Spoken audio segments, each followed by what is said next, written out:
요한나. 요한나라는 이름은 성경에서도 매우 생소한 이름이다. 그 이름은 누가복음 8장 3절과 24장 10절에서 단지 2번 나타날 뿐이다. 그러나 놀랍게도 그녀는 예수님의 부활 소식을 가장 먼저 듣게 된 여인들 중에 하나였다. 요한나는 당시 이슬로는 도저히 치유될 수 없는 질병으로 고통을 받고 있었으나 예수님의 은혜로 고통에서 해방되고 마음의 평안을 얻은 여인이었다. 그 후로부터 요한나는 자기의 많은 재산을 쓰면서 예수님을 따르며 그의 사역을 도와드렸다. 요한나의 남편인 구사는 유대왕 헤롯 안티파스의 궁에서 그 재산을 관리하는 청직이었다. 헤롯 안티파스는 그의 우부딸의 요구를 거절하지 못하고 세례 요한을 처형한 잔인하고 음탕한 통치자였다.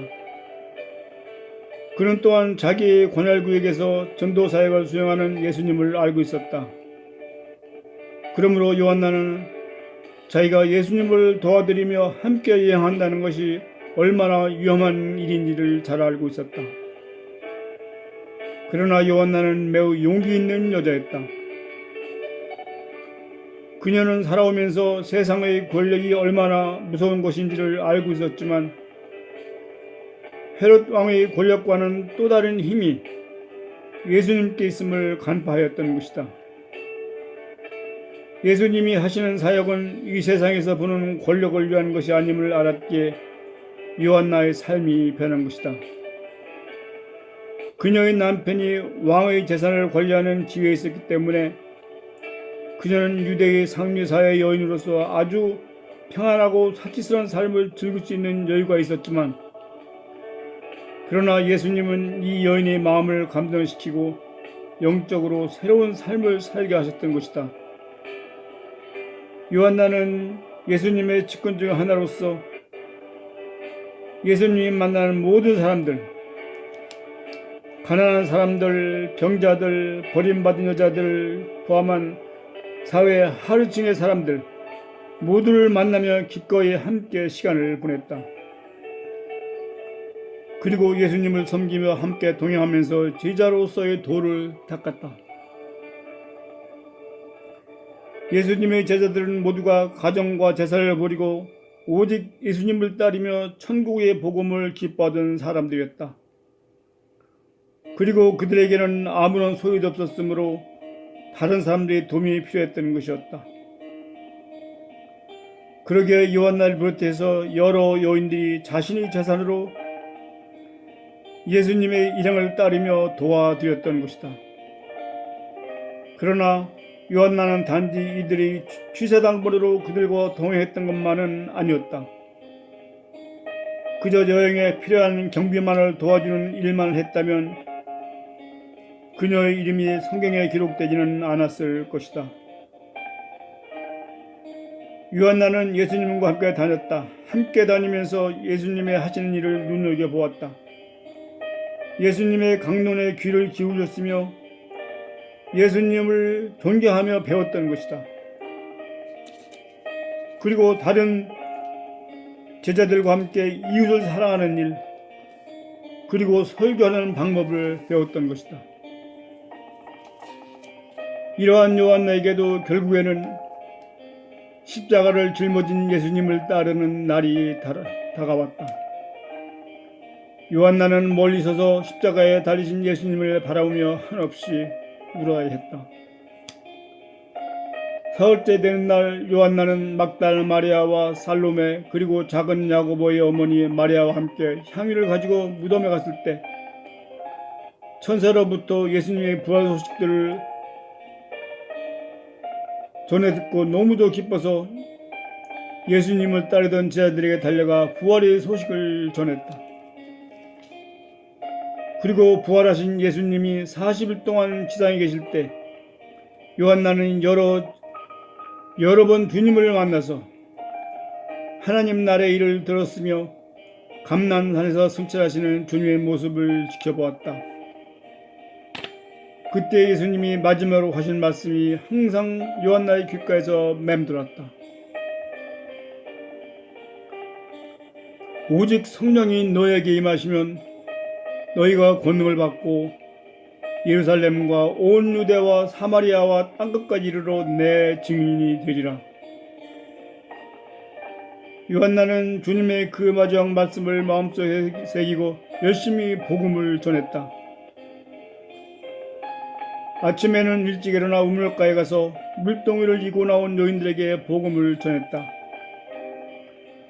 우리 조상 때부터 오리라고 약속했던 메시아가 바로 예수 그리스도라고 열심히 증거했다. 그러나 요한나는 전도의 어려움에 괴로움만 했다. 전통적으로 여자를 별로 존경하지 않는 유대사회에서 다른 남자 사도들처럼 활동하기는 너무도 힘들었던 것이다. 하늘에는 금방 소나기라도 내릴 듯이 먹구름이 가득 뒤로 있었건만 호수에는 고기잡이하는 사람들로 붐볐다. 낚싯대로 고기를 잡는 사람, 물가에서 투망을 던지는 사람, 호수 한가운데서 배를 타고 그물을 던지는 사람, 모두가 고기잡이에 정신없었다. 요한나가 물가에 서서 고기잡이 하는 것을 구경하다가 뒤를 돌아다 보니 뒤쪽에는 더 큰 호수가 있는 게 아닌가. 거기에서는 큰 물고기들이 떼를 저 헤엄치고 있었으며 멀리서는 물고기들이 물 위로 막 뛰어오르기도 하였다. 그런데도 웬일인지 그쪽에는 고기잡이하는 사람들이 하나도 보이질 않는 것이었다. 요한나는 사람들에게 그 소리를 질렀다. 여보세요. 저쪽에 물고기가 많아요. 그러나 아무에게도 요한나의 외친 소리가 들리지 않는 것 같았다. 여보세요. 저쪽에는 물고기가 더 많다니까요.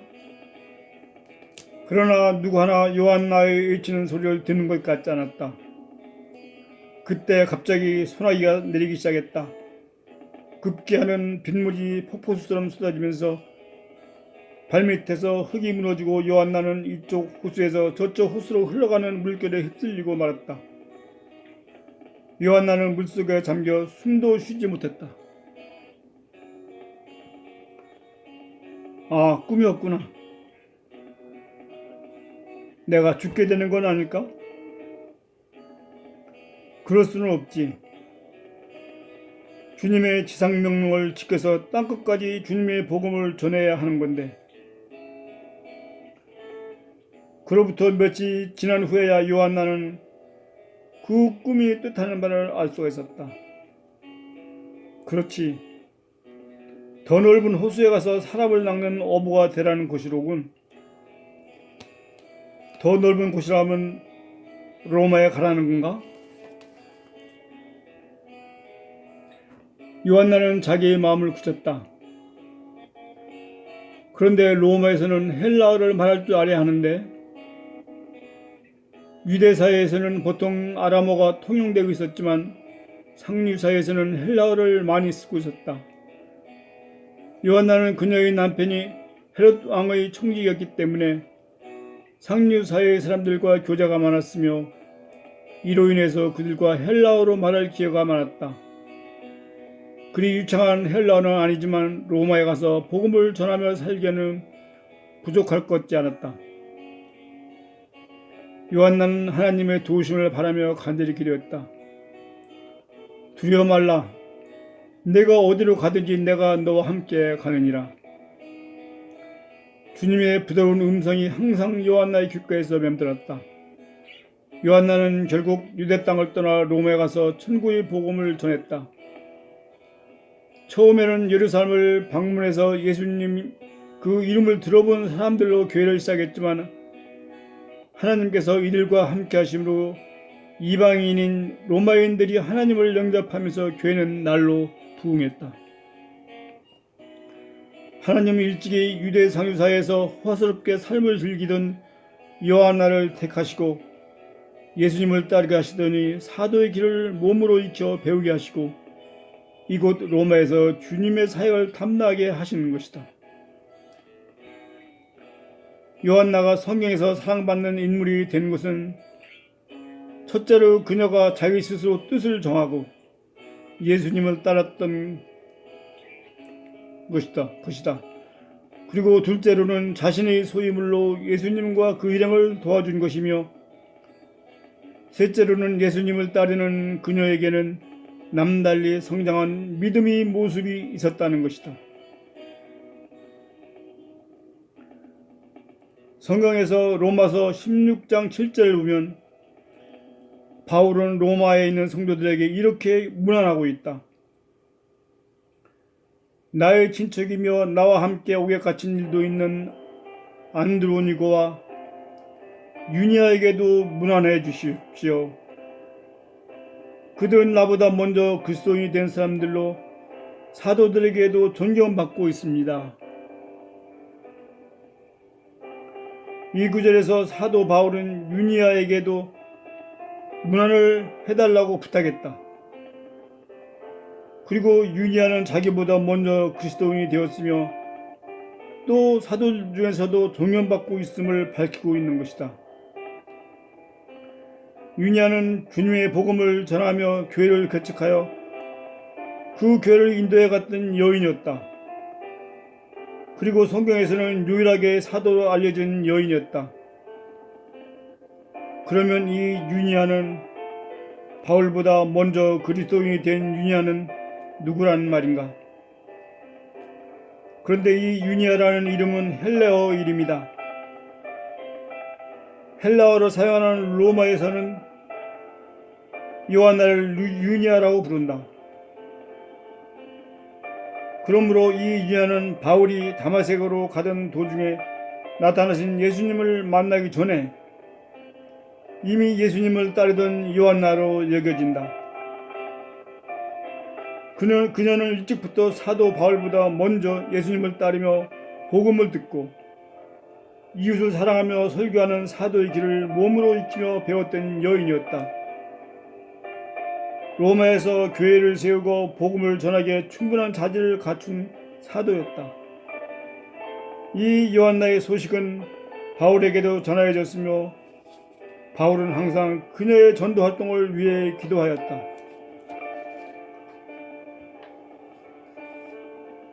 서바나 전도를 꿈꾸고 있던 바울은 이미 로마 교회 방문을 준비하며 보내는 편지에서 안드로니고와 유니아에게 이렇게 기쁨의 인사를 나눈 것이었다. 요한나는 그녀의 생애에서 가장 슬펐던 것도 경험하고 또 가장 기쁜 일도 경험한 여인이었다. 그녀는 예수님의 능력으로 질병에서 해방된 여자였다. 어쩌면 그녀가 예수님을 열정적으로 따르며 예수님과 영적인 교제를 나누게 된 것도 이러한 치유의 결과로 보아야 할 것이다. 요한나는 자기가 예수님의 여제자가 될 것이라는 것은 꿈도 꾸지 못했다. 그러나 그것은 하나님의 계획이었다. 하나님의 계획대로 주님의 제자가 되고 하나님의 복음을 전하는 일꾼이 된 것이다. 먼 훗날 우리가 천국에서 그녀를 만나는 날에는 그의 복음 전도의 삶을 듣고 기뻐하게 될 것이다. 그러면 우리를 향한 하나님의 계획은 무엇일까? 예수님을 따르던 여인들을 찾아 함께 생각해보는 목적은 바쁜 생활 속에서, 때로는 혼란스러운 매일매일의 생활 속에서 잠시 일소를 멈추고 우리보다 먼저 살다 간 여인들과 함께 시간을 보내자는 것이다.